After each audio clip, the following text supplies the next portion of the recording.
You have your identity when you find out, not what you can keep your mind on, but what you can't keep your mind off. One can't have it both ways, and both ways is the only way I want it. I must stress here the point that I appreciate clarity, order, meaning, structure, rationality. They are necessary to whatever provisional stability we have, and they can be the agents of gradual and successful change. Definition, rationality, and structure are ways of seeing, but they become prisons when they blank out other ways of seeing. Even if you walk exactly the same route each time, as with a sonnet, the events along the route cannot be imagined to be the same from day to day, as the poet's health, sight, his anticipations, moods, fears, thoughts cannot be the same. I am grateful for, though I can't keep up with, the flood of articles, theses, and textbooks that mean to share insight concerning the nature of poetry. If we ask a vague question, such as, "What is poetry?"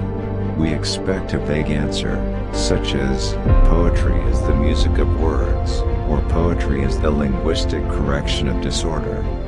If the greatest God is the stillness all the motions add up to, then we must ineluctably be included. There's something to be said in favor of working in isolation in the real world. Once every 500 years or so, a summary statement about poetry comes along that we can't imagine ourselves living without. If a poem is each time new, then it is necessarily an act of discovery, a chance taken, a chance that may lead to fulfillment or disaster. Not so much looking for the shape as being available to any shape that may be summoning itself through me from the self not mine but ours. Poetry leads us to the unstructured sources of our beings, to the unknown, and returns us to our rational, structured selves refreshed. Reflective, I found a weed that had a mirror in it. Besides the actual reading in class of many poems, I would suggest you do two things.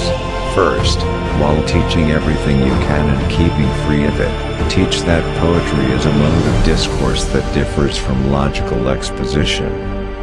Equilibrations: if you walk back and forth through a puddle, pretty soon you wet the whole driveway, but of course dry the puddle up.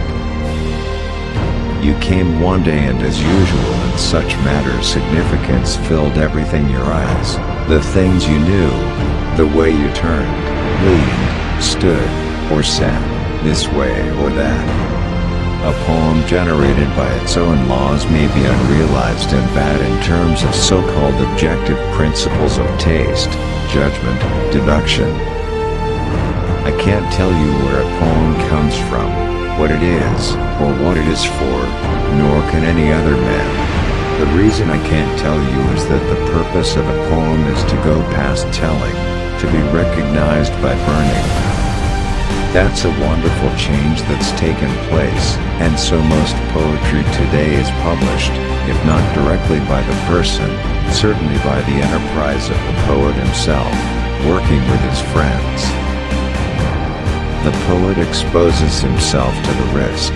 All that has been said about poetry, all that he has learned about poetry, is only a partial assurance. Each poem in becoming generates the laws by which it is generated. Extensions of the laws to other poems never completely take.